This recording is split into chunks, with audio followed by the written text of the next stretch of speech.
Yeah.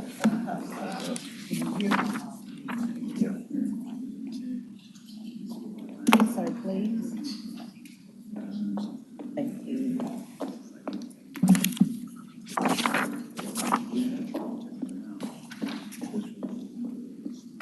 So she's got, so we will have 6. Okay, okay, I was thinking we only had 5. Good. It's good to have, yeah, we'll take it.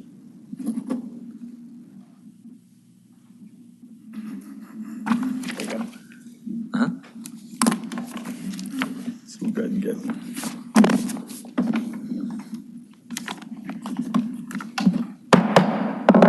Good afternoon. The Memphis and Shelby County Board of Adjustment is hereby called to order for its regularly scheduled meeting of September 28th, 2022.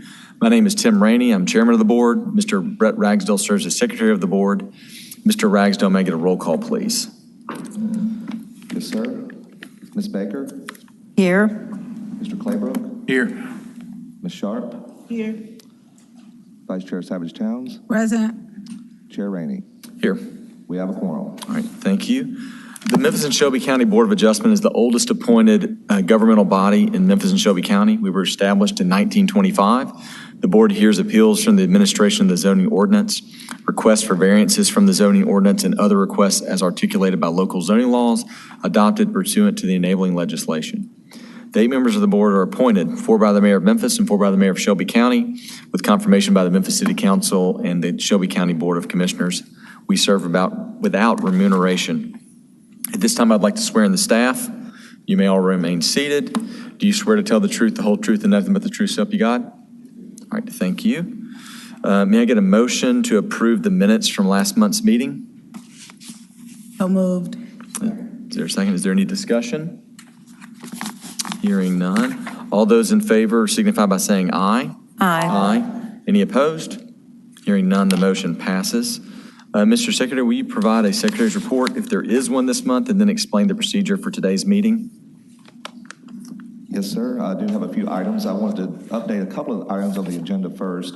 Item number 1 has been withdrawn, and item number 24 we will hear next month, which is just an update for the board for a previous case. Perfect. And all the other items we have as either holds or Okay. here on consent. So, and a couple things I wanted to mention. One is that we do have an alternate with us today, Ms. Mary Sharp, who serves as the chair of the Land Use Control Board. So we're happy to have her here, and we appreciate her. Yeah, thank you, Mrs. being Sharp. with us. And then I wanted to announce that we have 2 new members of our staff that I think you may have seen one of them last month, Ms. Kendra Cobbs, and she started with us about a month and a half ago, and then Mr. Jordan McKenzie. So could you guys stand up and, well, you'll be up at the mic here in a minute anyway, but if you could stand up for a second and wave your hands or something like that. So thanks. Thank you. So they joined us as principal planners, and Jordan joined us about 3 weeks ago to maybe a month. So Okay. happy to have them here, and you'll see them more. We hope so. in cases, so. And with that, that's all I have, and I will go into the procedures for the meeting. I will introduce each case as listed on the agenda first. Copies of the agenda are found on the front right podium. For each case, the planner with the Division of Planning and Development will give a presentation that will contain site plans, photographs, and maps of the subject property. At the conclusion of the staff presentation, the applicant will present his or her case. After the applicant's presentation, the board will hear first from those speakers in support of the application, then from those speakers in opposition to the application, and then finally, the applicant will have an opportunity to provide rebuttal. All parties who wish to provide testimony to the board will be sworn in by the chair. If a member of the audience wishes to provide testimony in support of or in opposition to a particular case on today's agenda, he or she will need to fill out speaker's cards for the record. Speaker's cards are available at the front podium. Once filled out, speaker's cards can be submitted to any DPD staff planner at the left podium. We don't need speaker's cards from the applicants since their names are already part of the record. After all parties have been heard, the board will close the public hearing, make a motion, and then deliberate on the case. Pursuant to the board's rules of procedure, the time allotted for speakers will be as follows. The applicant has 5 minutes to present his or her case. The applicant may reserve unused time for his or her rebuttal.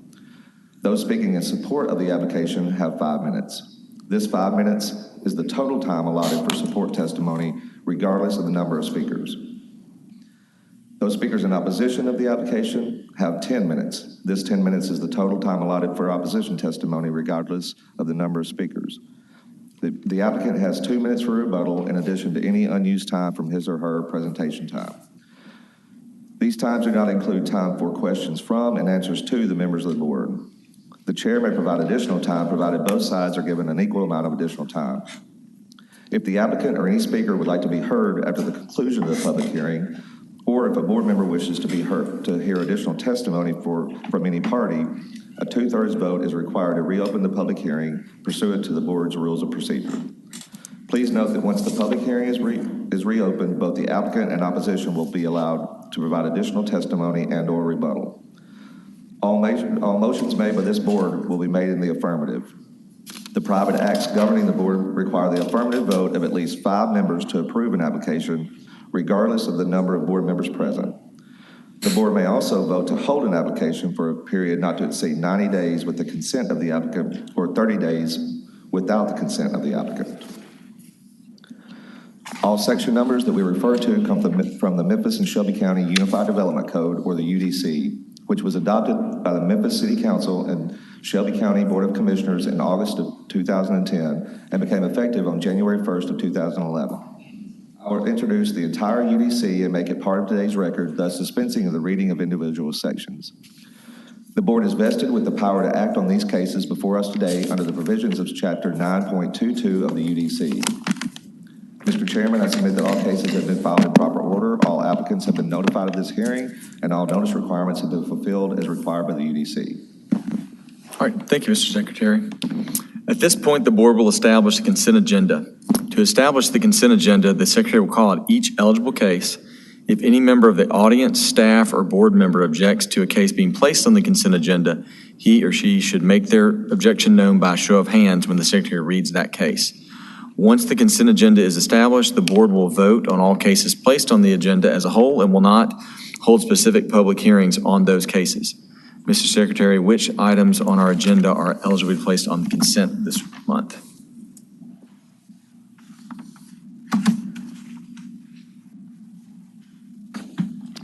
Item number 2, BOA 22-86, 3400 Mill Branch Road. Item number 3, BOA 22-90, 854 and 850 Vaughn Road.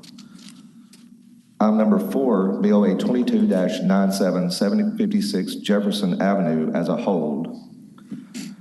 Item number 5, BOA 22-104, 1437 Castalia Street as a 1-month hold.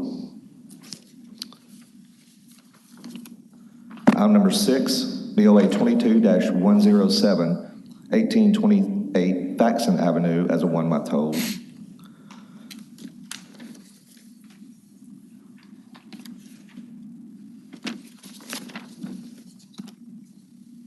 Item number 14, item number 10 also, BOA 22-116, 1221 Madewell Cove. Item number 14, BOA 22-120, 688 South Mendenhall. Item number 16, BOA 22-122, 864 North Graham. Item number 17, BOA 22-123, 211 West Cherry Circle. 18, BOA-124, 4886 Grosvenor Hill Cove. Item number 19, BOA 22-125, 716 West Brookhaven Circle. Item number 20, BOA 22-126, 1270 North Graham. Item number 21, BOA 22-127, 981 Lewis Street. Item number 22, BOA 22-128, 1998 Whitten Road. And item number 23, BOA 22-129, 2485 Princeton Avenue as a 1-month hold. Okay.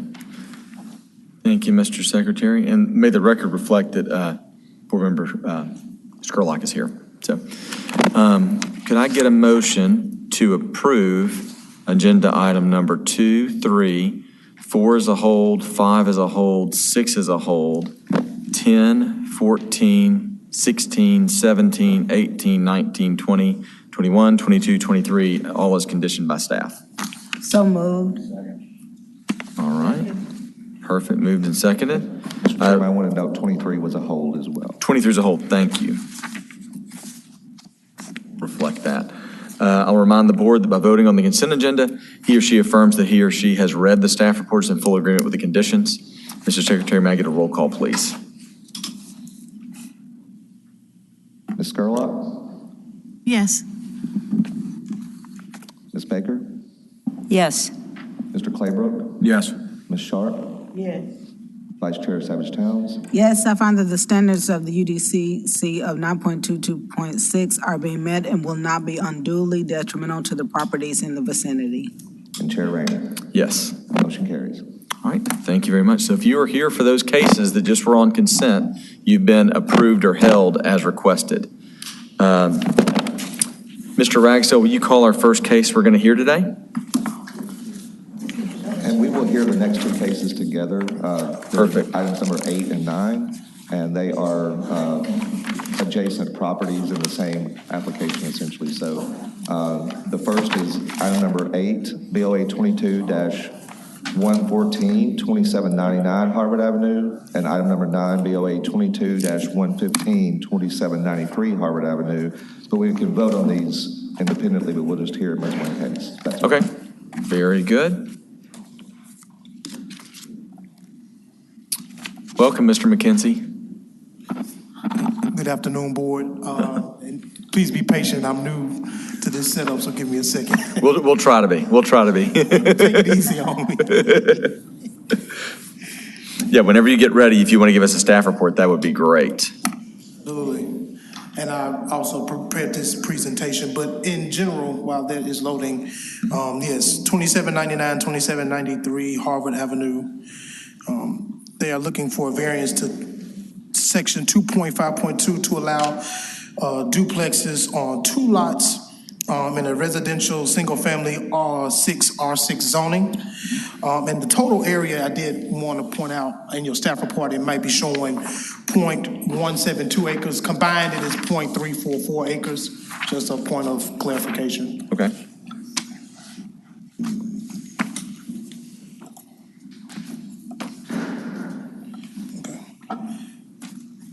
And so this is an area of the property. Again, it is zoned R6. Land use is for a single family, as it is currently designated in the yellow with the red stars. These are a couple of sites of the property. They're right next to each other. One is looking southwest and the other one is looking southeast. This is a survey of the proposed lots. Just also a point of clarification, the developer does plan on developing all 4 lots, but they chose to only petition for 2 at the moment, just to make easier on the process to ensure that they could get the variance whether it's approved or denied. So this is just a quick site plan. I X'd out the 2 that they're not proposing at this time. Does not mean that they're not going to develop it. It's just at this time they're the 2 lots that are circled around blue are what they're asking for the variance to. Quickly, so the conclusions, the applicant is seeking the variance of 2.5.2. The applicant is seeking to build 1 structure, but with the ability to hold 2 families, so they will be 2 family structures, but it will have the appearance of a single family home. The granting of this variance will not cause substantial detriment to the public good, nor will it substantially impair the intent and purpose of an adopted plan of the UDC, nor will it be injurious, to the neighborhood or the general welfare, and it will be in harmony with the purpose and intent of the UDC. I would also like to add that this is consistent with the Memphis Plan 3.0 comprehensive plan, which calls for more density, so it is consistent with that. Okay. We are recommending approval with it. However, with conditions, conditioning it, 1 is the final site plan shall be subject to review and approval by staff, and any changes or deviation to that site plan upon determination by the zoning administrator shall be submitted to the Board of Adjustment for review and approval and approval or administrative review and approved by the Division of Planning and Development. Each unit, we are requesting to have a minimum of a 6-foot front porch in terms of depth. Each unit have a raised foundation of at least 18 inches from the top of the grade to the first finished floor. And no unit may have street-facing garages. And yes, the applicant will be required to meet all of the development standards for two-family structures that are allowed by right in residential urban districts. Thank you. Okay. Are there any questions for Mr. McKenzie? Yes, I have a question. Yes, Ms. Baker. Mr. McKenzie, can you go to that site plan that you showed with the units that are going to be developed and the ones marked out? Okay, yeah, that's it. Where is the street on that plan? It's directly to the left. Let me see if my mouse will do right. So that is, okay, that's the street right there? Yes, there is a street, even though it's not showing on the plan. Yes, there is a street right there. That's Harvard Avenue. So are those garages? Are those garage front houses? So what he's proposing currently does show some form of a garage or a carport, which is why we're asking that they do not be street facing. So he would develop the alleyway or come up with some form of fashion to put the garages to the rear. Was that in the conditions that you? Yes. Okay, all right. Yeah. Mr. McKenzie, so could those be carports? So I'm sorry, say it again? Could those where the cars are shown, that could be a carport, right? It has to be a garage. I was just saying carport because I think that's what he was originally intending, but it does have to be a garage. It does have to be. I'm just curious because like the way it's shown with the driveway, it'd be each house, every bit of the yard is driveway. Yes. Is that allowed? No, I do not believe, because driveways can only be 16 feet. Okay, gotcha. So, okay. And the total width of it is like 50 feet. Yeah, Each parcel is 50 feet. So basically, what we'd be approving is the ability to put a duplex there. He still has to go by the conditions and everything else code says on driveway width, garage. Okay, cool. Ms. Baker. But for the purposes for uniformity, I would also like to add that in this area, in the Binghamton area, the houses that are on the street, down it, I don't know if I'm using correct terminology, but the houses that are south of it meet the same kind of things that we are requesting. Sure. So the garages are to the rear, the foundation is raised. They have stoops, we would like porches. So it is going to look aesthetically similar to what is already currently there on the south end of that street. Okay. To the south. I have another question. Yes, ma'am. How wide are those buildings? I cannot attest to that. The developer applicant, I would like the applicant to attest to that, but I am not sure. How wide are the lots? It's about 50 feet across the frontage. And I guess you've got 5 feet on either side, right? Yes. So 40, they must be 20 feet wide. My question, I'm asking that question because I'm trying to think about, is there any way that on one side, you could get a driveway that would go to the back, but if they are 2 to a lot on 50 feet, that probably would not be possible. So,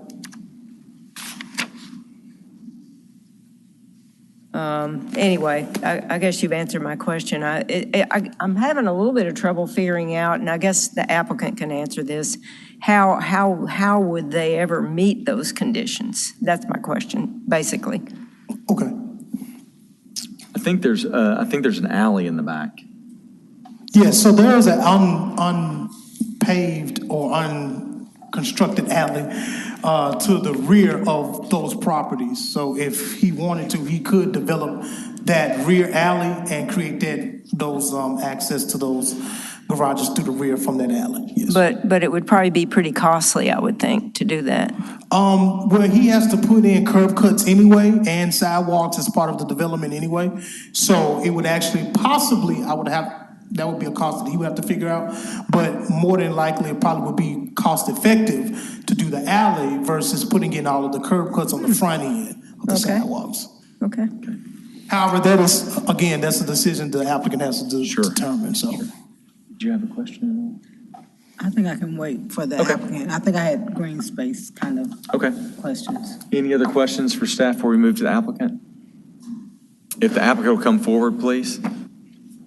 Yeah, if you will, yeah. If you'll come up and give your name and address for the record. And I forgot to ask, is there anybody here in opposition to this case today? Okay, all right, Mr. Bass, you'll give your name and address for the record.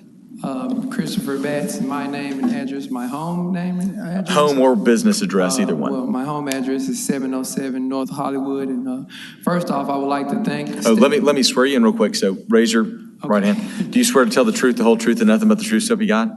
Absolutely. Okay, go ahead, sir. All right. Well, first of all, I want to thank the staff for their recommendation for approval, and me in attendance today is only just to kind of not argue against, but try to appeal to you all about the driveway situation. And my neighbor is a funeral home, and to create a rear-facing garage, I would have to ask an easement of Owens Funeral Home, and they've been there for, I think, 100 years. So I think it would be kind of, what am I trying? It just would be maybe it would be a nuisance to them in the construction process, and that site has not been developed for some time. Houses stood years ago, but they were knocked down before I purchased them. And my reason just for wanting front-facing garages is just for safety and extra coverage. Their area has been plagued by car theft, and I myself was a victim of car theft. Somebody broke into my house. I have a rear-facing garage. Well, not a rear-facing garage, but a rear-facing driveway, and somebody just walked in and ransacked my truck. I'm guessing looking for a gun, and they didn't find anything. But the garage is just for safety, and then also I would like to have the backyard for enjoyment for any resident, and I feel like a driveway in the back just might take away from the backyard experience. Okay, are there any questions for Mr. Batts? I have a question. Yes, ma'am. You own those lots that are Xed out too, right? Yes, ma'am.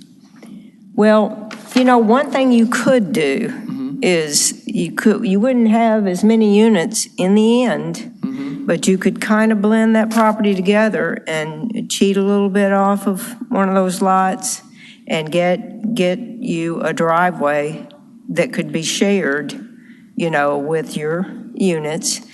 It would get you to the back, and that way you wouldn't have the problem of lack of safety, with an alley access.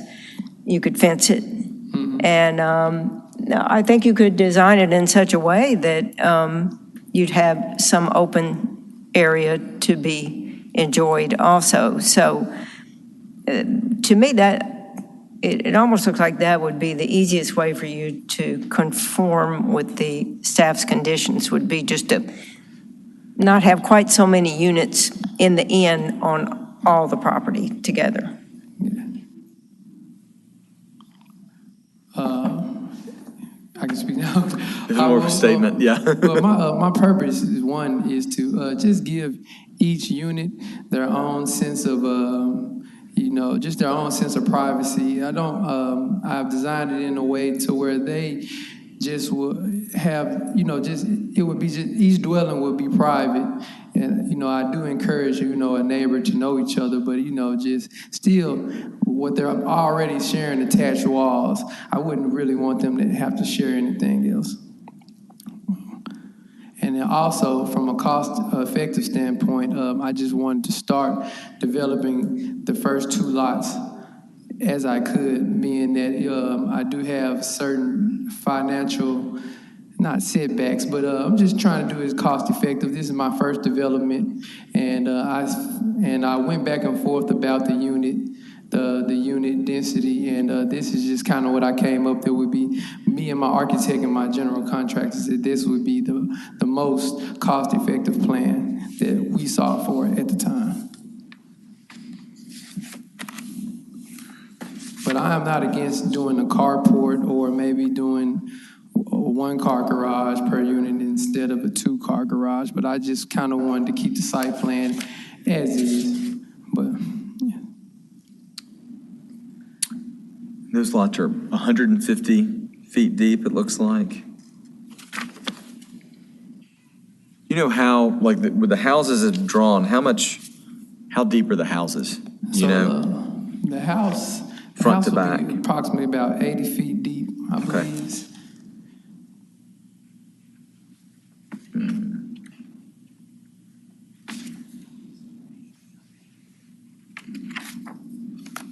Any other questions? or comments? Mr. Chairman, may I ask a question of the Yes, ma'am. staff? Yes, ma'am. Mr. McKenzie?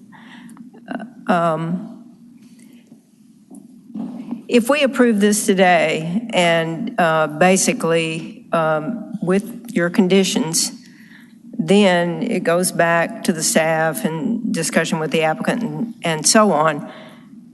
If he decided that he wanted to just cheat off of some of that other property he owned, you know, in order to get a driveway back there, would he be able to do that within the confines of this application?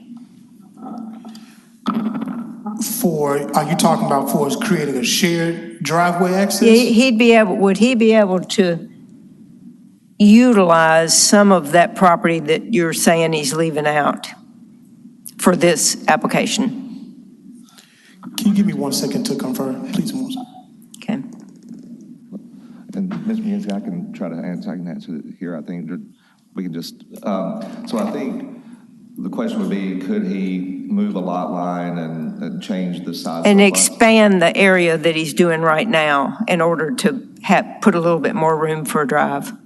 He could move a lot line without coming back to the board, but I think these are 50 by 150, so they meet the minimum lot size. He would still have to meet the minimum requirements for a lot, so it would be, very little that he could move, probably, if any.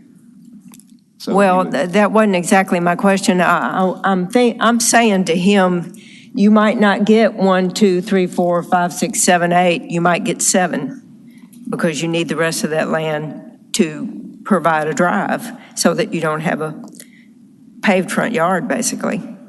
And I'm just asking, if we approve this today, can y'all work it out with what the application that's before us today? Or would it have to come back to be able to allow him to do that? If he was able to meet the minimum lot size requirements, he could move the lot lines some in that, But he may not meet. But I'm saying one lot might go away. He might exceed the minimum lot size on some of them because he needs the drive. You know, he might have a 55-foot lot or a 55-foot lot, and one of those 5-foot setbacks on the side would become 10, and that would be his drive. And that would make it to where he might not get 4 on the leftover property, he might just get 3. Right, well, today the application is only for 2 of the lots, so. That was my question. Yeah. Okay. Sorry.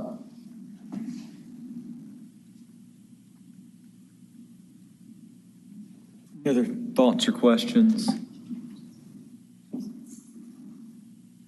I didn't hear the answer on the carport idea. I know you mentioned it. I know he wants a garage, but what was the response to just having the carport?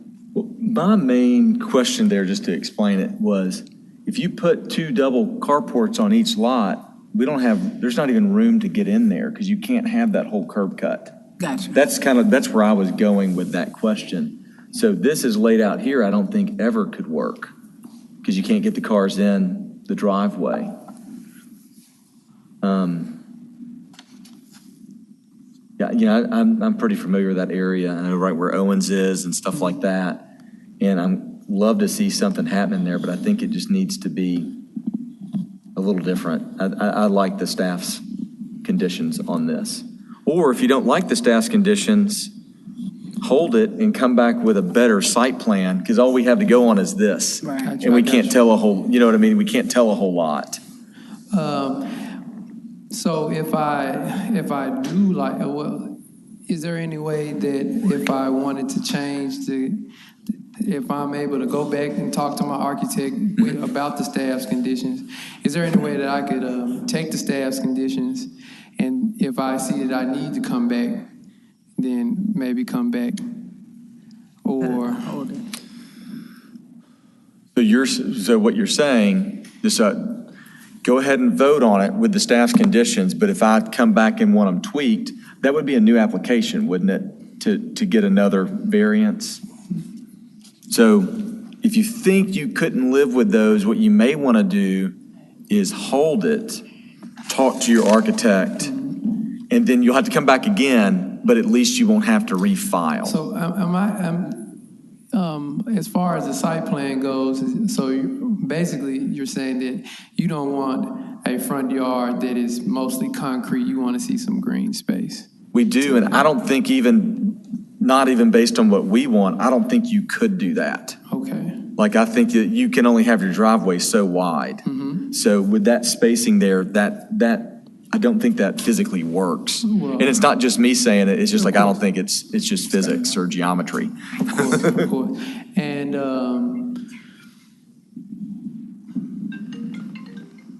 okay. Sorry. Yeah. I think you'd be, I don't know.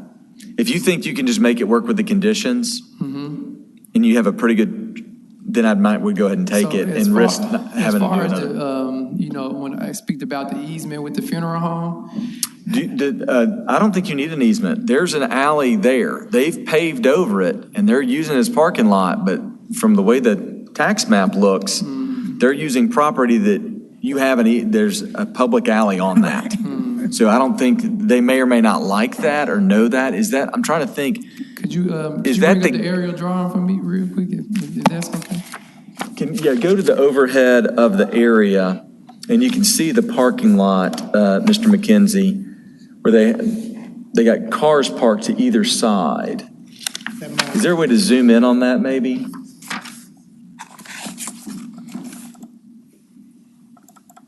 So you can see where they have the nose-in parking, and really your alley is not covered up. Now, what I don't remember from there, I think on the north side, that's gated, or that's fenced where they keep their limousines and hearses, but I don't know about the bottom part of I don't think they put a gate on that. And if they did, they're not supposed to. As far as are you meaning turning on Harvard off of Scott Street? Yes, you would be turning turning west off of Scott Street, right where he's pointing, just south of there. You can kind of see the green in that open spot. That's the paper, we call that a paper alley, because right now it's just on paper, it's not been built. Gotcha. But that's there. Public. It should be public. It should be public, yeah. So there's part of it that's already paved. which is positive, but I just,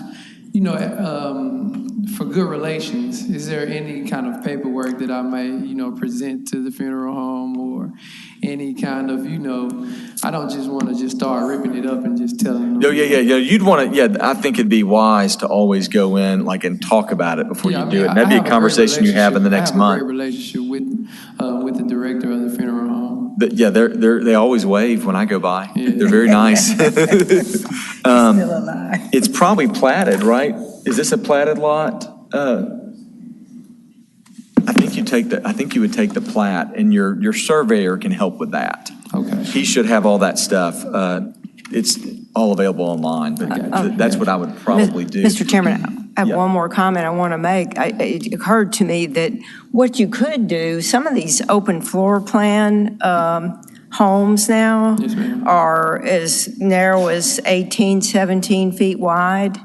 So you could, instead of having 20-foot wide, I was thinking that was. you might be able to do that and be able to get a driveway past there and still use that amount of land, 100 feet that you have, and get 4 on there.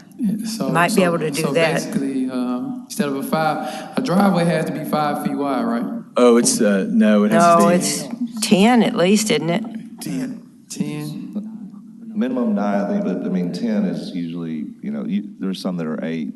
But that was one of the, if I may just mention, Yeah. we knew these conditions as the site plan looked were not, possible to accomplish, but there are a lot of design options that I think could be, the alley is one option, but I think you could still do shared drives, you could do, slightly narrower or even, stacked. There are a lot of options, I think, that design could solve with these conditions. Right. So, there are some options. I'm with open that. to any design that wouldn't have for me, fill out another application.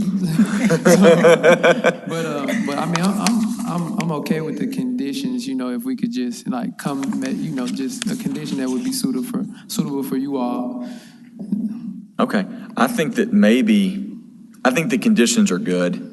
I think that we probably would end up wanting these conditions, even if you could go to your guy and come back with a beautiful house with a front load garage, and that might not do you any good, but spend your money with your architect coming up with that. So I think if I was you, I'd probably accept the conditions. For sure. And then if you just can't make it work, then it's it's cheaper to do another application to come up with tweaks. But that's what I would. That's what I would think. I'll accept the conditions. Like I said, my biggest concern is to not upset my neighbors. Yeah.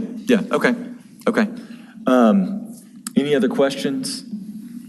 Okay. And then let me ask again: any opposition to this case? Okay. Can someone give us a motion to approve BOA cases 22-114 and 22-115 as conditioned by staff? Second. Any discussion? Hearing none. Mr. Ragsdale, will you give us a roll call, please? Yes, sir. Ms. Gerlach? Yes. Mr. Claybrook? Yes. Ms. Baker? Yes. Yes. Vice Chair Savage Towns? Yes, I find that the standards of the UDC of 9.22.6 are being met and will not be unduly detrimental to the properties in the vicinity. And Chair Rainey? All right. Yes. You've been approved of those conditions, so go back and get with your architect and see what y'all can come up with. Yes, sir. I appreciate it. Yeah, Thank best you of all. luck. Have a great one. All right, you too. All right, Mr. Secretary, could you call our next case, please?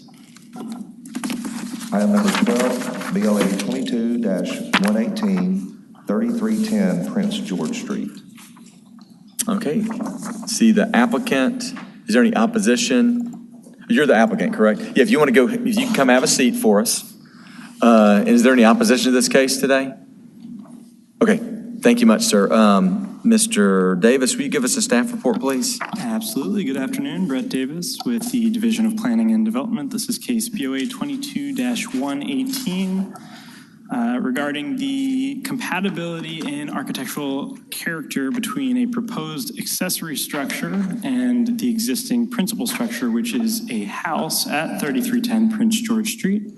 The owner and applicant is Mr. Tansey. The specific provision from which Mr. Tansey has requested variance is subsection 2.7.1E, which is found in our accessory structures section. And that subsection requires that accessory structures match the architectural character of the principal structure to which they share a lot. We don't generally have architectural standards for principal structures, but we do for the accessory structures once that first structure's been established. In this case, the proposed accessory structure is a metal storage unit with garage-like doors, and the principal structure is a brick house. The area of the lot's just over a quarter acre, located in the Hickory Hill neighborhood in Memphis. This map shows all neighboring property owners that received a notice of today's hearing. Here is a satellite photo showing the context and the house itself. You'll see that there is an existing detached garage, which would remain, as well as a little shed here, which would go in place of the proposed building. The land use matches the residential single-family zoning of the area. Here is a photograph I took of the house. You'll see behind the gate the top of that detached garage, which is a good example of a detached accessory structure that is architecturally compatible with the principal structure. It shares the same roof type and is also itself brick. Here is the site plan submitted by the applicant. So again, there's the driveway, the house, and the garage with a 30 by 34 foot metal storage unit in the rear yard. In conclusion, if you look at let's see what page it's on. Pages 15 through 16 in your staff report, you'll see Mr. Tanzi's response to the variance criteria, which come back to the cost effectiveness of this building. That appears to be the principal rationale for this request.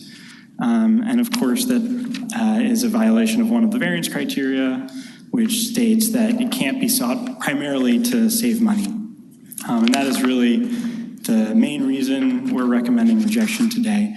We also found that there was no exceptional or extraordinary characteristic of this property compared to other properties in the area, and that although not visible from the street, the structure might have a detrimental impact on neighboring properties that share rear and side yard lines with the subject property.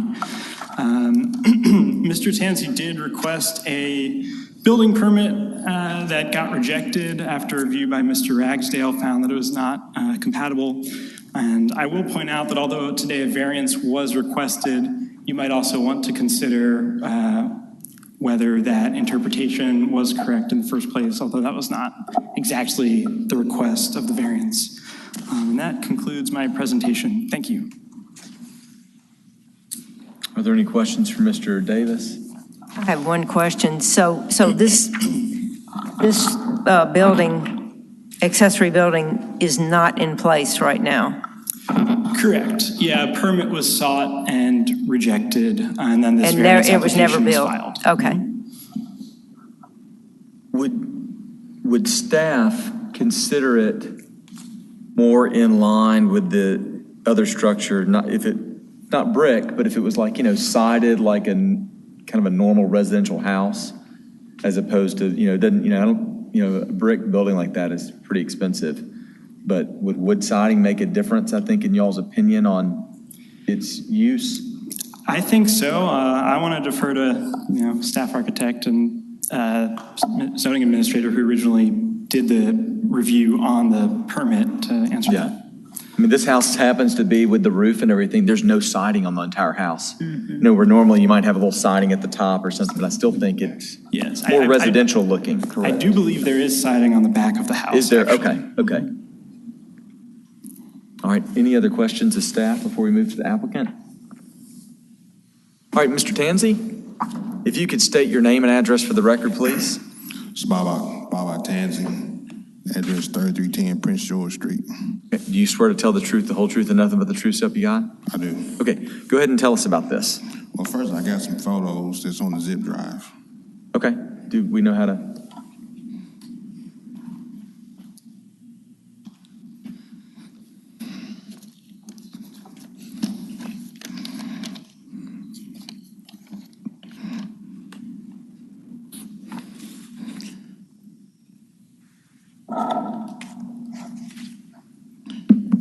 If you would, you can open file with image 2447.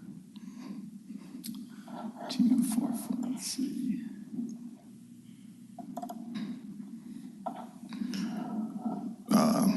That is just an example of the projected build I'm trying to build. If you look at it, it appears to have siding on it, just as the back of my home does. So it is my opinion that it complies. It looks just like the back of my home. Example 2445. That's another example of what the structure would look like. As you can see, it still look like siding. I have one last example, 2448. third example of a metal garage that appears to have siding on it. So I believe that it's compatible with my home. I think I have one more place on my phone. I'm trying to find a picture of the back of the home where you can see where the siding is located. Oh, that'd be great. I said, that'd be great. That'd be great. I got a question while you're doing that. Yes. So are you buying like a prefab building from a company? Yes, it's a company, Summertown Metals, somewhere in Tennessee. They're going to come out and build it turnkey. Okay. To the color of my choice. Okay. Which is going to be compatible to the home. Gotcha. Will you have that, like most of them have that concrete foundation on it as well? I will have a driveway up into it, yes. I think very much so there's going to be harmonious to the neighbors, to my home. Have you I'm sorry. You go ahead. Have you chosen I know you said it's the metal building, but have you chosen your outside design? I know you said it's going to It's pretty much going to be at my choice. I can say, hey, this is exactly what I want, and that's what they're going to give me. Okay. And your mindset is going to match the decorum or the texture of your home currently? It's going to look just like siding. The only difference is, in my opinion, this is non-combustible, so it's not going to just bust up in flames. Maintenance free. What's the roof material? It's going to be a metal roof as well. It's a metal roof. Okay. There's also metal roofs homes with metal roofs in the existing area. So I don't see any difference of why it wouldn't match the surrounding area. Mr. Chairman, I have a question. Yes, ma'am. I'm a little bit confused. You have an existing garage, Yes, right? Ma'am. Yes, ma'am. And this new building, you're proposing to use it as a garage also? Yes, ma'am. My current garage is going to be for my mother-in-law and my wife, where they can park their vehicles. My new garage is going to be for me. How many vehicles do you have? That you care to tell us about? You have a minimum of 4, I think. Yeah.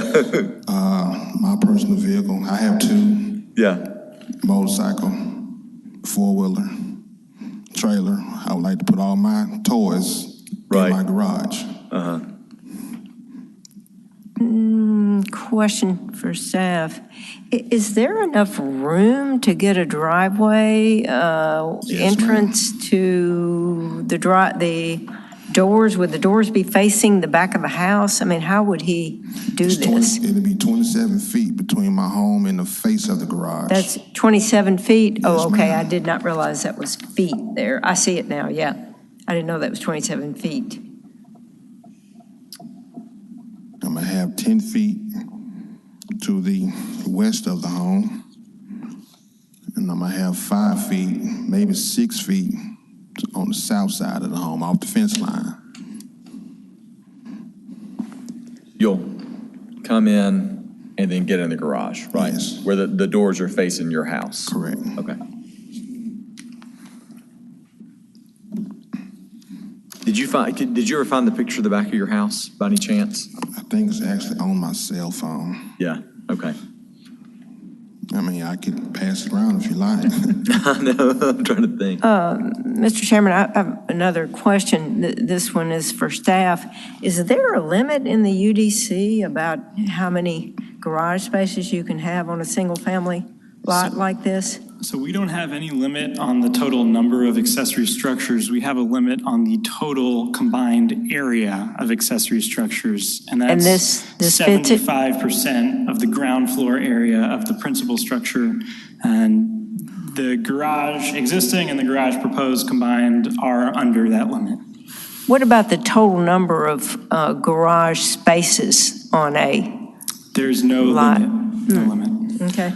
I also think it's a picture labeled "My House" on that file. It should be the last photo. Yeah, that's the back side of my home. It was under construction. I redid my siding because it had rotted out. I replaced it, but that's what the back of the house looks like. That's about 360 square feet of room.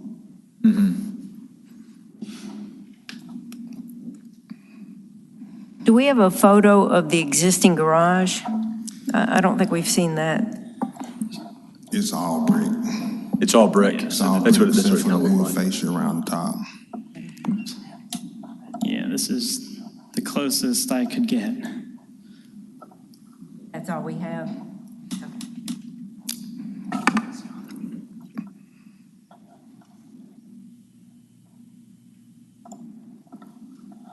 And the peak of the roof is 12 feet? Is that what it looks like The on here? projected new building. The height of the garage is 12? The new building. The new build, yeah, the new building, I'm sorry, yes, sir. It's not going to be taller than the existing house. Okay. no.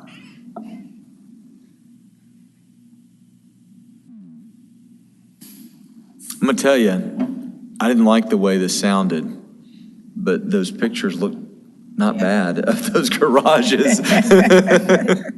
Like just reading it and like, oh, metal building in the back doesn't sound good. Right. But, Different design. They can be very tasteful. yeah, Make them look good. yeah. Any other questions? Have you talked to your neighbors on either side about this? Yes, ma'am. Okay, and they're okay with it? Mr. Brooks loves me. I said, Mr. Brooks loves me. His He has neighbor no loves problem him. with it. Oh, okay, okay. And so does Mr. Williams. He stayed directly behind me. Mr. Brown, he's 80. He's never outside.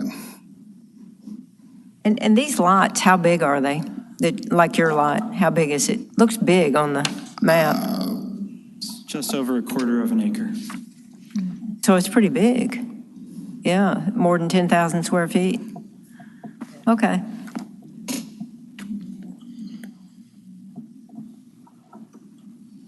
Let's see, I want to look at something real quick.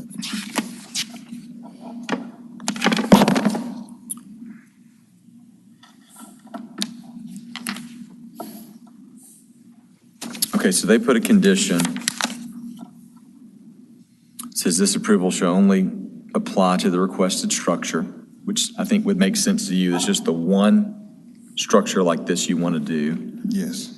Would you have a problem with a condition, because I think you want to do it anyway, to make the, that the siding of the garage will be the same color as the siding of the house? So, are you asking me a question? So, yeah. Do you have a problem with a condition that the garage must be the same color, the new metal structure, as the siding on your I have no house? problem with it at all. I mean, I figured that's what you were doing, but I just, Right. We just put in a condition. okay. Any other questions or thoughts? Nope. Well, are we in discussion yet? No, we're not in discussion. We're Okay, still, we're I'll still wait. talking with I'll him. wait. We're still talking with Mr. Tansey. Yeah. Okay, I'll ask again, sorry. Is anybody here in opposition to this case? Okay, thank you, sir. Thank you. All right, if we could get a motion to approve BOA 22-118 as conditioned by staff? So moved. Second. All right, Mayor, do you have something to say? Okay, well, I'm just going to say that I guess I'm like you, Mr. Chairman. I don't see really where, outside of maybe his adjacent neighbors, but when you have a property this big, there's a good chance they might not even be visually affected by it either. And you can't see it from the street. And so because of all of that, I would be okay with voting for this. So that's just how I feel about it. So what I'm trying to do, I am too, is add maybe some conditions where we've not just said a metal structure can go back there in case something ever happened to this and Mr. Tansey doesn't live there anymore. I'm trying to think of how we can kind of narrow it a little bit. You know, we can make it the same. Chairman Randy, can you just make it where it's got to be mimic the siding, like the picture he showed us? And then what you already said that he agreed to, the color of the same color as the house siding in the back? Because one of those pictures, you know, was not your corrugated metal building. It was fake siding, I guess. Yeah. Horizontal Yeah, I don't know how you describe that. siding, you know, it's similar to the horizontal siding on the house. I agree with that. That's a good Okay. point. So we'd want to condition number 2, that the metal structure shall be colored like the siding on the house, and the orientation of the siding look on the metal structure shall be congruent with the house, meaning horizontal. Yeah. Because that did look pretty good. I was surprised. They good? Yes, ma'am. Question of clarity. So on another of the pictures, there was more of a textured kind of siding.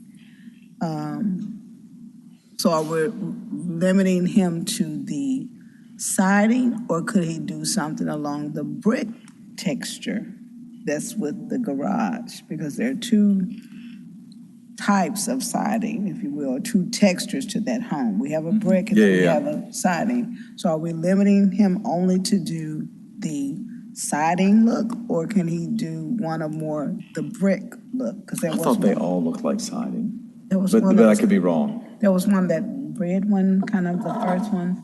I thought it had more of a brick facade kind of texture. That one, well, I guess it looks more siding. It's still, Just yeah, I mean, narrow, okay. My eyesight is bad, sorry. Okay, yeah.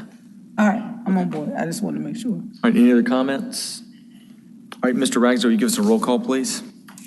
Yes, sir. Ms. Scurlock? Yes. Ms. Baker? Yes. Mr. Claybrook? Yes. Ms. Sharp? Yes.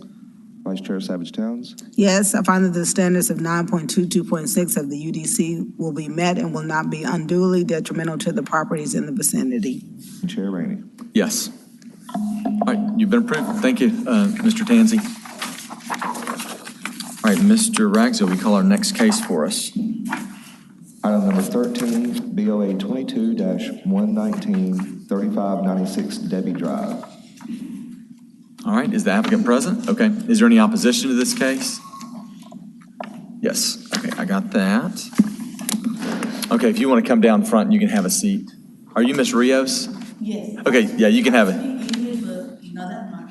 I understand, but I We- don't speak that much. We'll be slow. Thank you. All right, Mr. Davis, will you give us a staff report, please?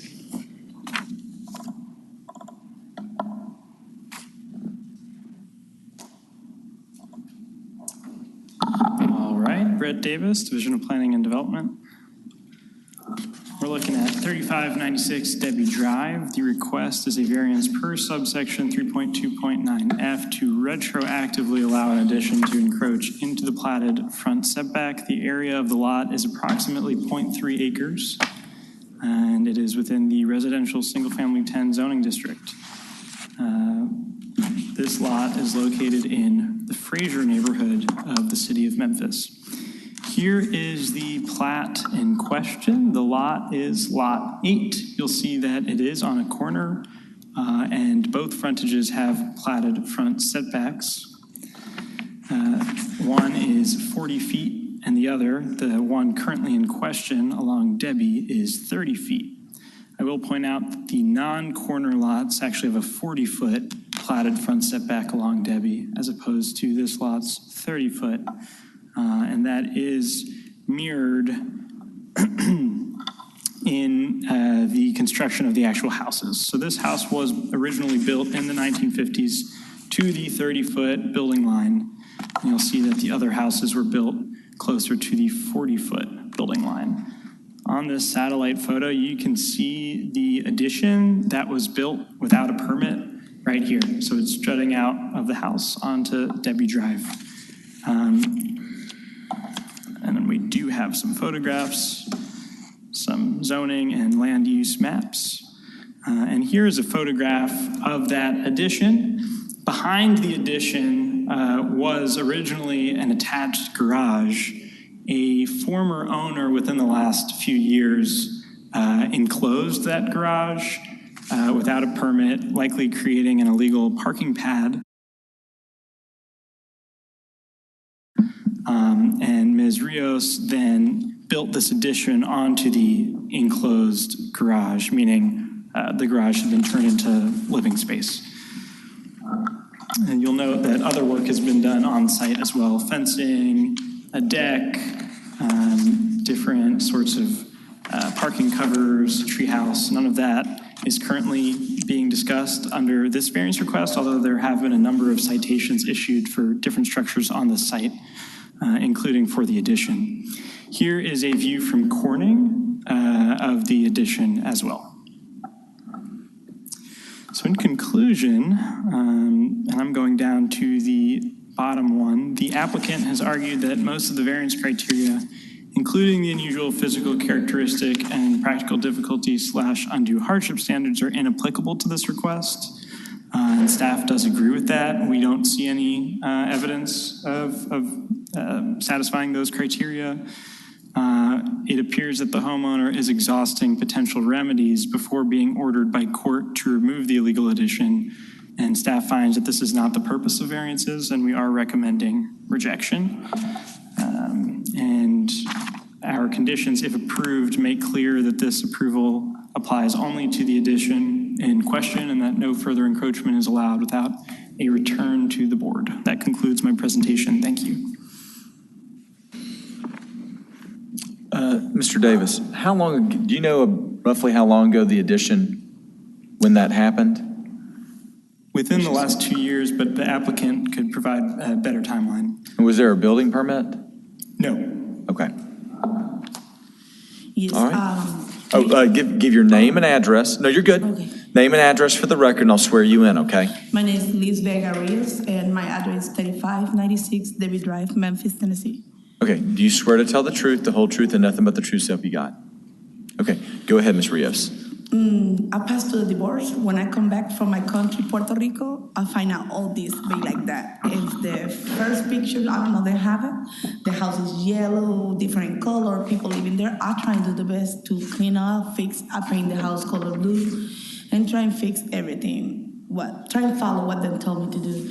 And I don't, on the moment they told me what to do, I try and do the variance because I used like a little starter there, and that's why.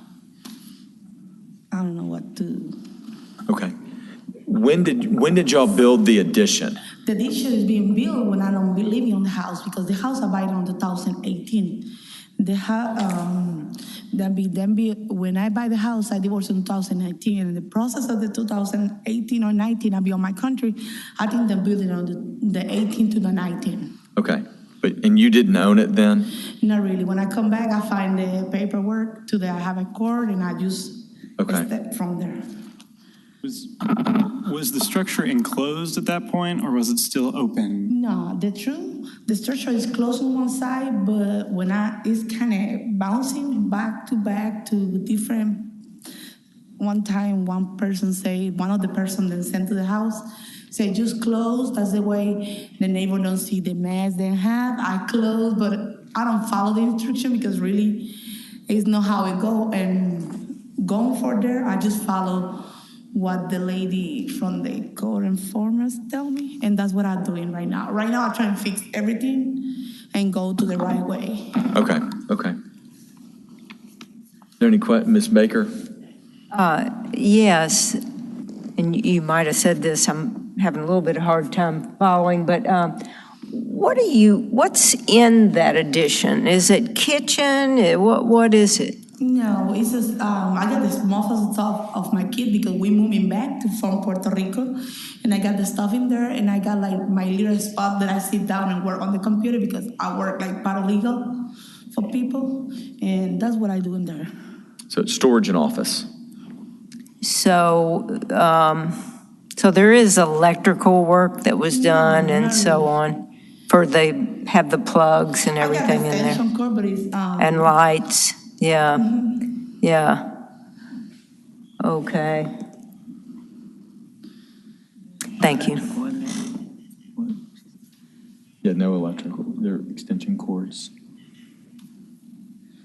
Any other questions of Ms. Rios? I have another question. I don't know if it's Sure. for Ms. Rios or the staff. What is that white cover thing there? Is that a tent or is that, it's a tent, so that's not part of this? No, although there might have been a citation issued for some of those accessory structures as well.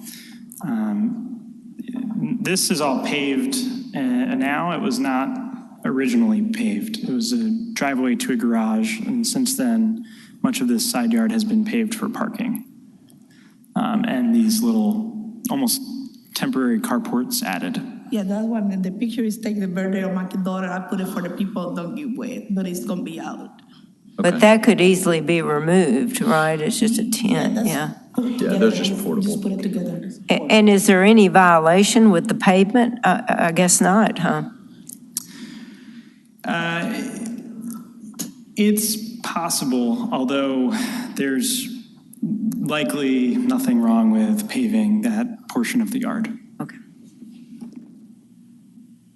Mr. Davis, if the area, because we're looking at the part with the big window is the issue that the Range Rover or SUV's in front of. Even if that was a garage, it's not allowed because it's so far in front of that setback is our issue, Yeah, right? so attached garages need to meet all of the setbacks and other standards for a structure in general. So this encroaches about 14 feet into the 30-foot setback. The house is built at the setback, and so there's now, I believe, 16 feet from the property line to the structure. And there is no garage anymore in this house. Right. Yeah, and when that garage was originally enclosed, which is behind the addition, that created a parking violation. But by extending the pavement, it transitioned it from a parking pad into almost a sort of driveway. We didn't do a full analysis on all the potential issues there because it's not what the variance request was concerning. And there's a number of citations going through court right now. Okay. Yeah, I'm having a tough time with this one. Yeah, the other citation is about the fence, and we already submitted everything. We just waiting on the variance, whatever, then tell me from over here. That way it going back inside, whatever I need to go from here. It's the only really big problem is the variance. The other one is the inspection for the front balcony.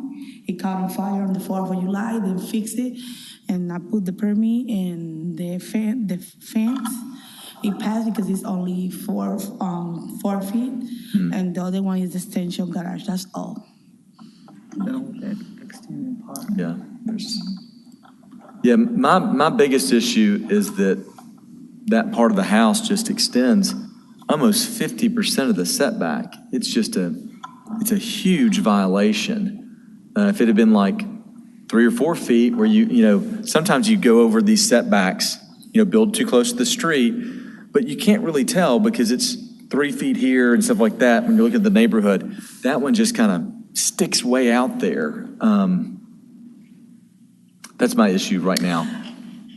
I do have a question. I think this may be for staff. When they closed out or closed in the garage, I guess I'm trying to figure out where that exactly. So that closing and then they closed it off and then extended this new portion off now? Correct. So the garage, the original garage built I assume as part of the original construction was in line with the rest of the front facade. Gotcha, okay, okay. You got the old pictures there? Yeah. I'll find it on Google. It's like they had a garage. Yeah, we can look at Wherever they parked. an old Google image search That one, or and they Google cover all Street that. View image. Gotcha. In the course since 1950. You know, like, it Right. wasn't all here. But we have a layered violation, so when they closed this out and built that pad. Yeah. They started the violation and they covered that up. Okay. Yeah. Okay. We have somebody to speak in opposition, so we're going to move to them real quick, and then you'll have time to come back and talk to us, okay? All right, is Ms. Johnson here?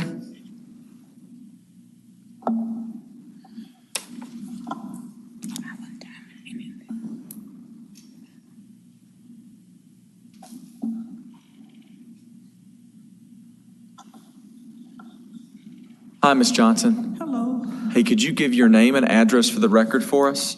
Elsa Johnson, 4148 Lansford Drive. Okay, he's going to move that microphone down for you.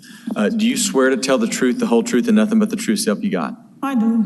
Okay, go ahead. Talk to us.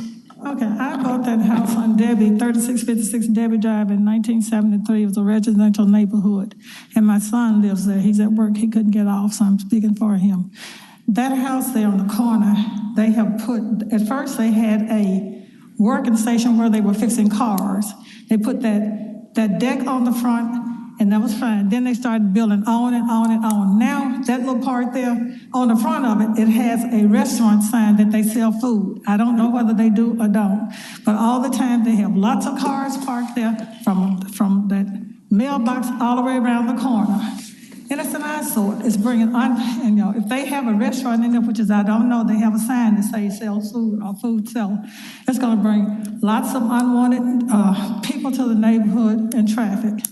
And it doesn't go in with the neighborhood. A lot of the houses on my street are being bought by realtors, and these people that come out of town and buy. Every day I get 6 or 7 calls to buy my house. I'm not selling my house. When I moved in that neighborhood, it was a nice little residential neighborhood. Miss Humphreys owned that house. It had a garage. Every house on that street has a garage. It's a 4-house or 3-house. That's a 3-house, 4-house, 3-house. It has a garage there.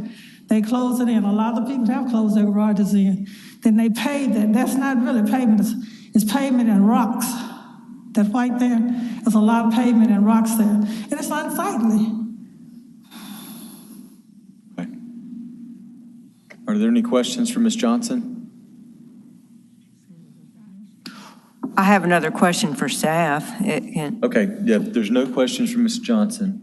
Okay, thank you, ma'am, for coming down. Okay. All right, Ms. Baker. Mr. Davis, do we have a site plan drawing for this? I'm struggling to understand how much of a big piece of concrete there is, on the side of that house that's been added. I can't tell it from the aerials and the photograph. A site plan was not submitted as part of this application. A drawing of dimensions was given over the zoning map satellite imagery, but that's the closest What is thing we have. that light colored thing up there to the top? What is that? Go further up. This here? No, further up. What is that? This is That's where the all those parking cars are area. parked. What is that? That is concrete. That's all this concrete here, I believe. And it's on this lot? Yes. Yes. That's a lot of concrete. Yeah, it'd be right where that SUV is. It's behind the fence. Here's a better image of it.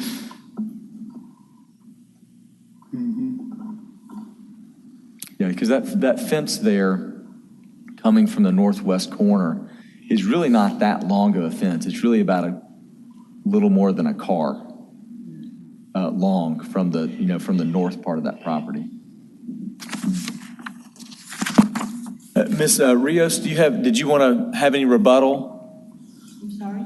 So you have 2 minutes to kind of give your final statements, if you have any. You don't have to rebut. I really don't know. I'll just follow the instruction what the city told me. And the second thing, I don't have any restaurant.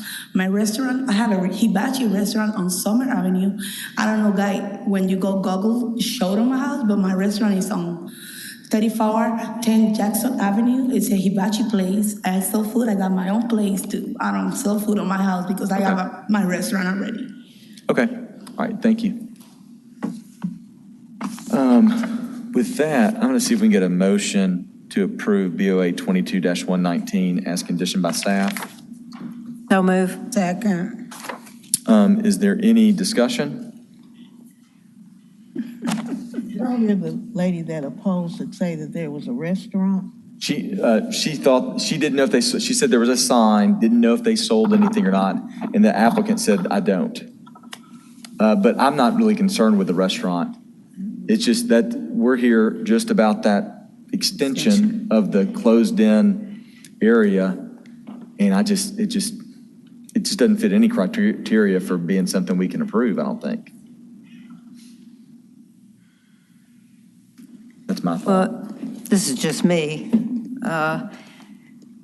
I guess I don't mind the extension of the building that much because this lot is so big. There's so much open space.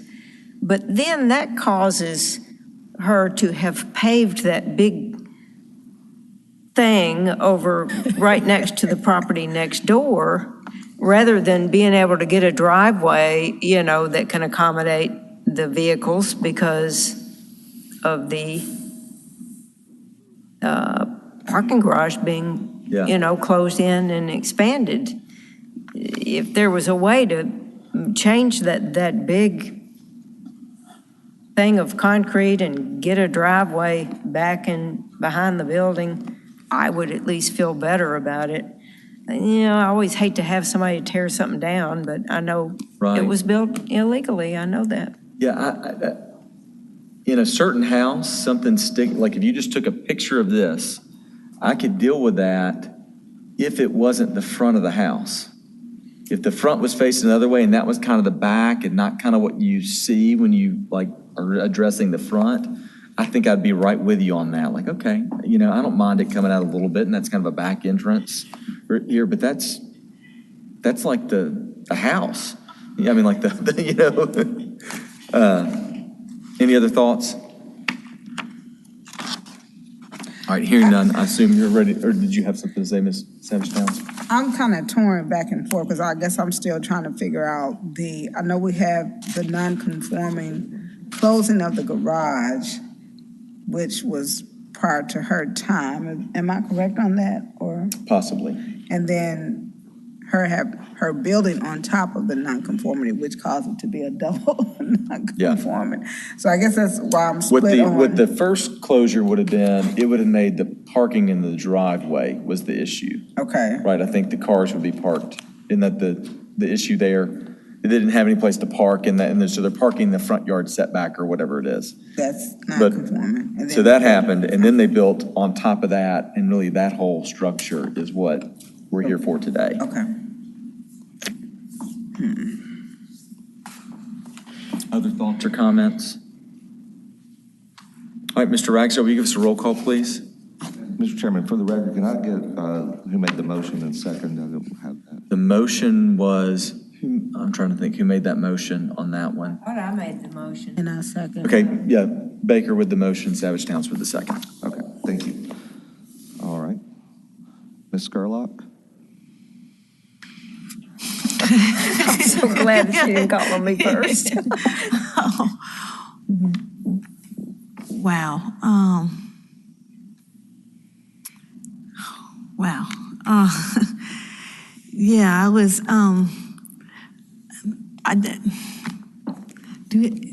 can we have some more discussion? Sure. Yeah, if y'all would like to, yeah, I wouldn't be opposed to that if that's what you would like. Yeah, because I'm torn to, I don't want to set a precedent of people just building and coming for forgiveness, but like not only did they add a garage, but then they added more temporary garages and more parking space. It's like, and we have no control of where it ends at this point.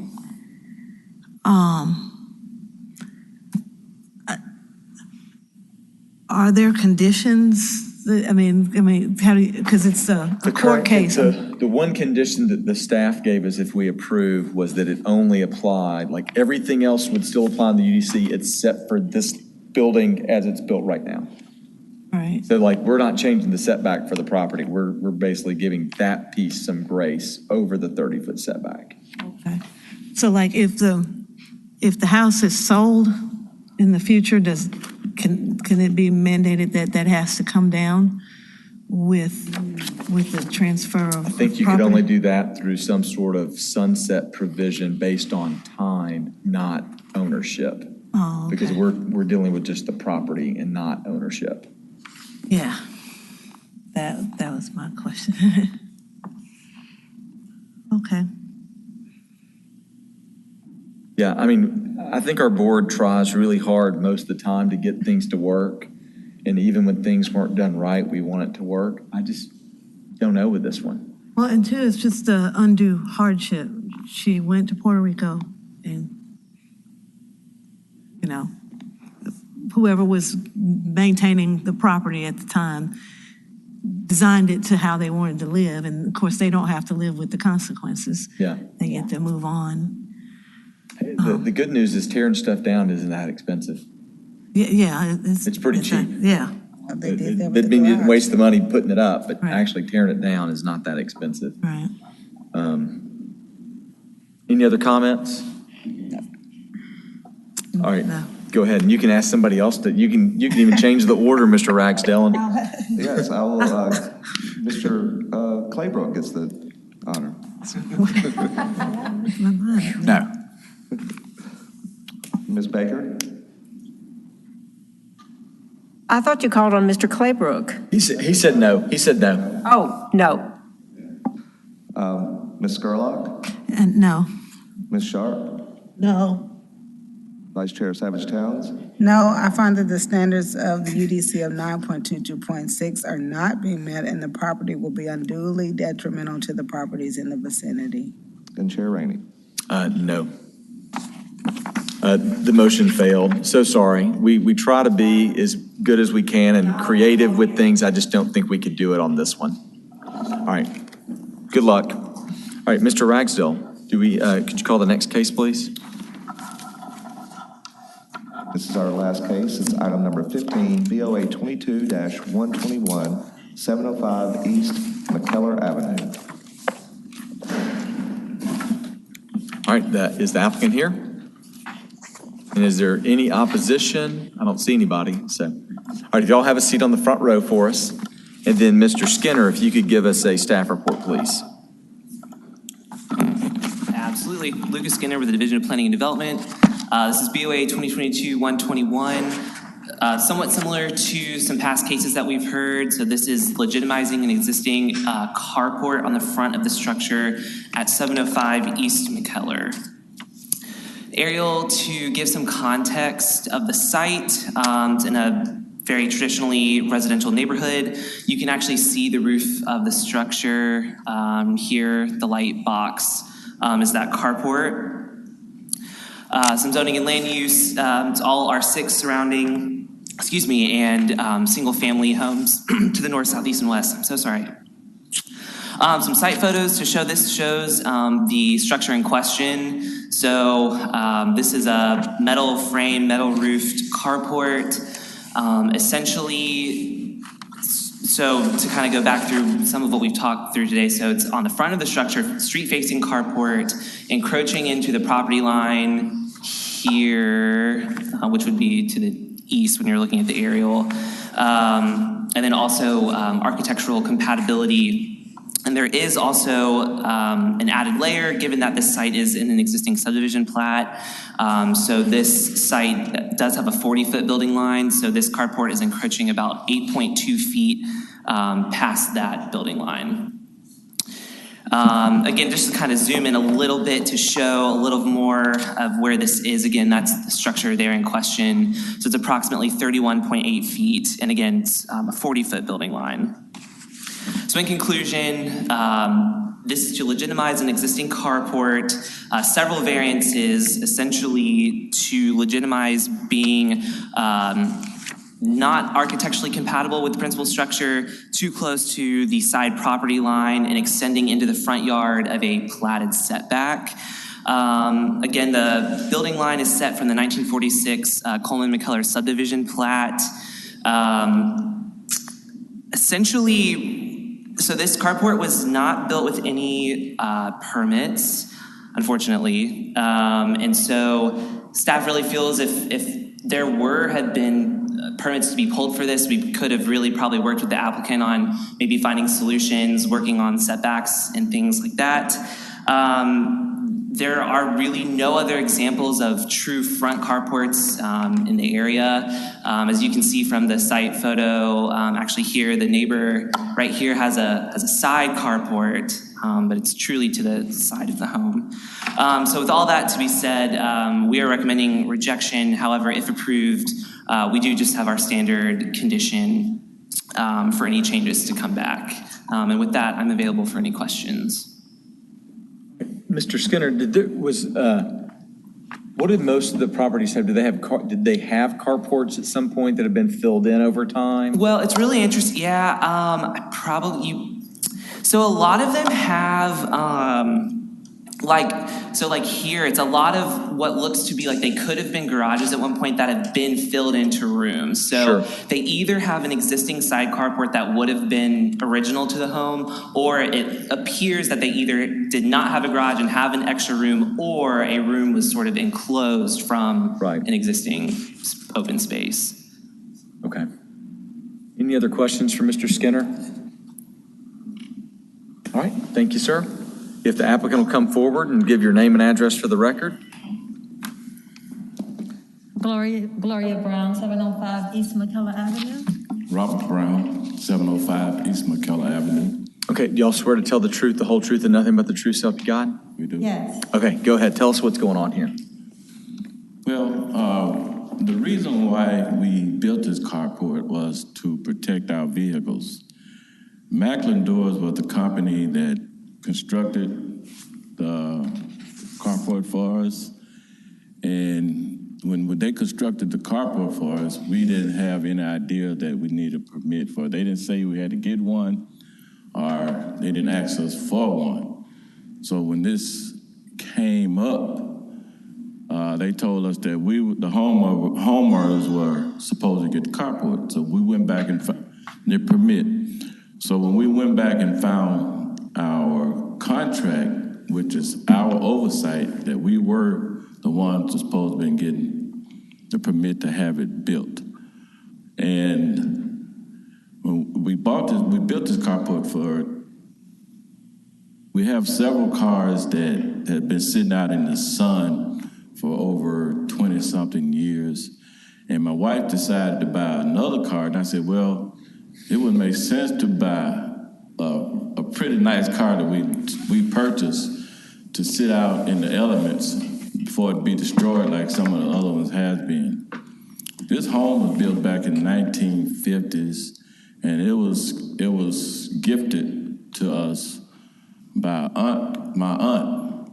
And when we got there, the existing garage was already closed in. And it's a lot of homes down there around in that area are built different. Some of them have driveways that go all the way down the side. And this was the only place that we saw that we could really put a carport up, because on either side of our homes, no way we can get around either side to build a structure like this. And it was not our intent to violate any kind of codes or anything. It was just to enhance our property and to protect our vehicles. My wife felt safer being with her vehicle being up under there. We had a tree at the time that was in the yard, and we had sap all over our cars. We had a big oak tree where these big knots would fall out of the car, and it damaged a neighbor's windshield on the west side of us.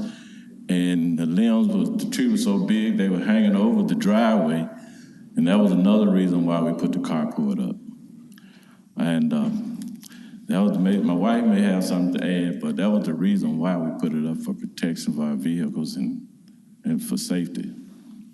In addition to also, we had a vehicle to be vandalized, just come through and somebody busted the window out of one of our vehicles while it was just sitting out. So, and we looked at other options, but we didn't, the easement on each side of our house did not allow us to build So narrow.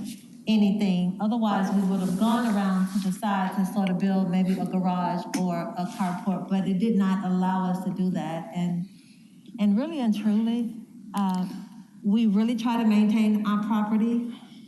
It looks like it. I mean, because across the street, we have some An undesirable home. undesirable, yeah, I was gonna try to be nicer, but, and so we were just trying to maintain, we live in South Memphis, you know, one thing, and so we were trying to maintain and, you know, protect our property. And my neighbor to the east of me, me and him have a very good relationship. And I think in the file that we sent, he signed a letter that he was okay with the carport being there. And neighbors all around us saying that they okay with it, but none of us here, so I guess they approved the carport. But it's just something that we need. And we apologize for the violation. Any questions of the Browns?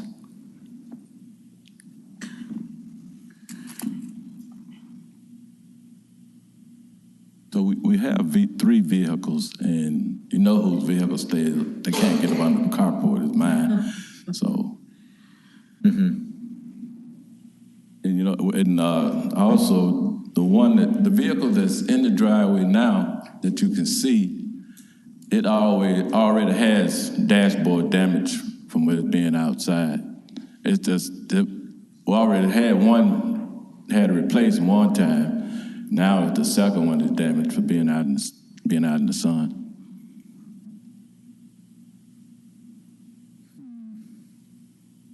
Thank you. Okay, thank y'all. I don't see anybody here in opposition. I'm going to ask anyway, just to make sure there's nobody in opposition.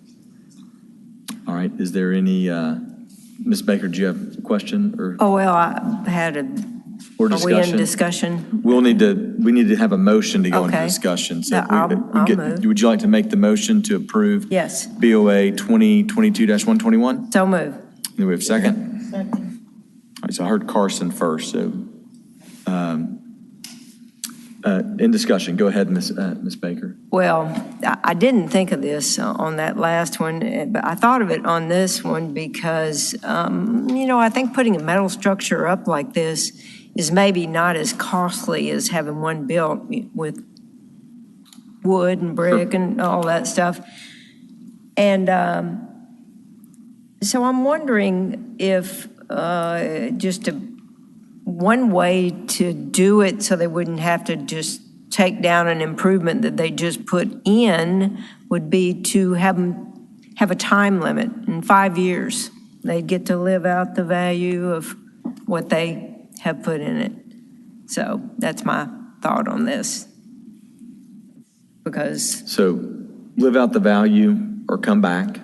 Or come back. At the Yeah. end of the 5 years, they could come back. Yes, they sure could.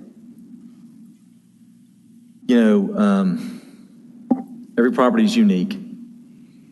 I do see on this one where there's no other place for covered parking. The other one, there were other places you could add it onto that house that weren't into the front yard setback. You know, so so although we're talking about a similar issue, it's not the other house. It's also looks pretty nice. I mean, just the aesthetic of the house has a better feel by it looking like somebody cares for their yard and stuff like that, which automatically gives it a more favorable impression, I'll say. I agree, but here's where I struggle with it. It is completely out of character with the home. And so I don't know what the how the neighbors have been involved in this or not. And so that was why I thought about, at the very least, if we just let it Sure. stay out there for Yeah, a yeah. little bit longer. Mr. Skinner, do we have I think I saw you show the plat. Yeah. Could you bring that back up again? And is there a platted setback? Looks like it. Yes, so it's this dashed 40-foot. And so we're in front of that dashed area there. Yes, they go 8.2 feet in front of that line. So I guess what I'm getting at, theoretically, we can say, yeah, that's fine, but the neighbors bought a house according to that plat, and somebody still could complain based on that, correct? Based on that being a private restriction in the plat. Correct. Which, I mean, there's no way, I mean, the only way to correct that is you get it replatted and get all the neighbors to join in. Right, which I mean, I will say so far, I mean, things are very much in line. According to looking at aerials, I mean, there's not a lot of encroachments. Sure, yeah. And it's not, and it's not the biggest, that plat's not the biggest plat. What are there? Right. 15 lots maybe or something? It wasn't many, 14. Right. Oh, I'm sorry. Yeah. But Mr. Chairman,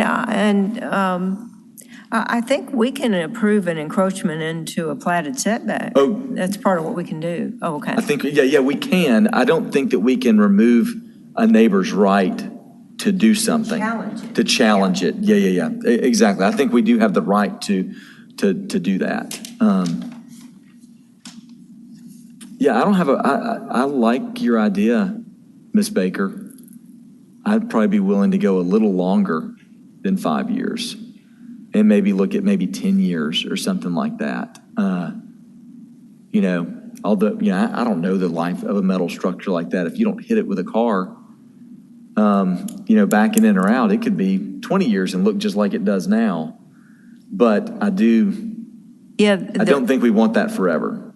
Yeah, the only thing, and we've talked about this before in other issues, 10 years, boy, it gets lost, you know what I mean? And there wouldn't be anything to say that they couldn't come back in 5 years and have it extended if everything still looks good. Okay. We could even write it in that way if we wanted to, that they could file for an extension in 5 years. Yeah.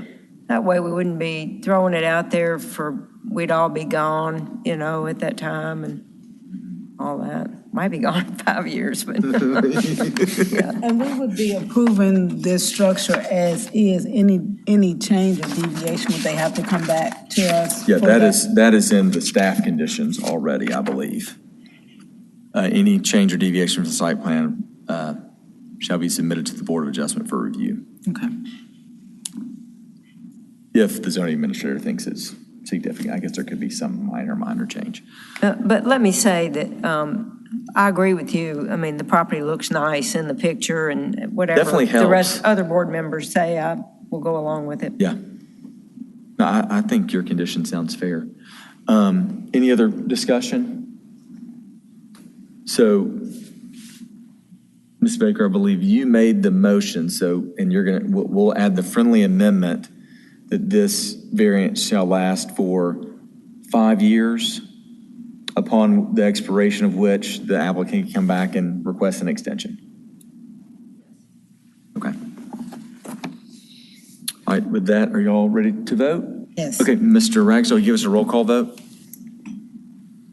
Ms. Baker? Yes. Claybrook? Yes. Ms. Gerlach? Yes. Ms. Sharp? Yes.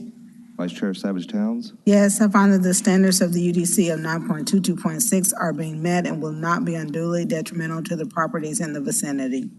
Chair Rainey? Yes. All right, you've been approved. And so, real quick, I'll explain a little bit of that in case, okay? So, our board can only make determinations as to the property itself. So we often will have times where we have somebody who is what maybe you'd think of as a very worthy applicant, but maybe that's something that we don't know who's going to own that property in 2 years or 5 years that does something else or doesn't keep it up the same way. So we'll do what we call as a sunset, where you're good for a certain amount of time. After that, you kind of need to come back and do it again. And that lets us, that's the way we can kind of legally control that, if y'all move in 5 years, which you may not, you've been there for a while, you don't really care. And then it goes back to just being what it was. But it's a way to kind of like, it's okay, we don't want to change it, but it lets us have control that one day it has to go back. And so 5 years is what we gave, and so maybe we'll see y'all in 5 years. Okay. Maybe some of us will still be on the board. Does it mean we have to go through the variance application again? You would. Yeah, it'd be the same, but a lot of your stuff would still be good. Okay. I mean, like, you wouldn't, I don't know if you even got a survey, but some of the stuff you've applied with, keep it. Okay. It'll probably be the exact same process. Okay. So you'd kind of have it all written down already and just add, hey, we came back once, we're wanting to renew it. Okay, and is that 5 years from today? 5 years from, I believe it'd be from today. That's when it was approved, yeah. Do we get any kind of notification, or we just have to keep up with the date? We do keep up with those sunsets, I think now. Don't we have like a calendar, sort of, that good work? I would keep up with it, though. Here, I'll tell you this, the reason why we did 5 years is because we were scared that if it was 10 years, no one would remember. Right. We're hoping that y'all or us will remember in 5 years. That's not on the record, though. Something on the calendar, but Well, and you will get what's called a notice of disposition from us. So Mr. Skinner will be sending that, so we'll have this information in it. Okay. And so that'll help as well. Okay. Thank you all very much. Okay, y'all have a great day. All right, bye-bye. Mr. Ragsdale, do we have any other cases today? No, sir, we don't. Any announcements? No. I did have something I was thinking about, if we have just a second to talk about. In our rules, and I'm glad Mr. Rolling's here, when we talk about the applicant having the 5 minutes, and then do we need to really have 5 and 5 as opposed to just 10 for any applicant and support? Is there a reason for doing that? I just was thinking about that today. No reason I know of. It was just, any numbers want to be arbitrary. Yeah, but like we could just say 10 for the applicant and any support being their total time. Yes. Okay, it just seems like a simpler rule than the 5 and 5 that we really don't ever. Hey, applicant, stop. We want to go to this person in support because you lost your 5 minutes. So, And I'll mention, and Chair Sharp is here for Land Use Control Board. That's the way we do it at Land Use Control Board. We have a total of 10 minutes for opposition or support. And so we could do the same thing. if a rule change ever happened, I would vote for that. Okay. But I'm not trying to add work. I was just curious if it really meant anything to us. So, Okay. And that's maybe some. Oh, and then other thing, are we going to do anything in October? Do we think? Yes, I think, so I'll talk with you, and then we'll send out, some type of doodle invite or just survey or something to kind of gauge what people's availability is. But we had talked about possibly meeting at lunch before the next meeting and having some time before that, and then having the meeting, and then if we need some follow-up, maybe do it after that, depending on what time, so. Okay, very good. Awesome. And no further announcements, so this meeting is hereby adjourned. Wasn't too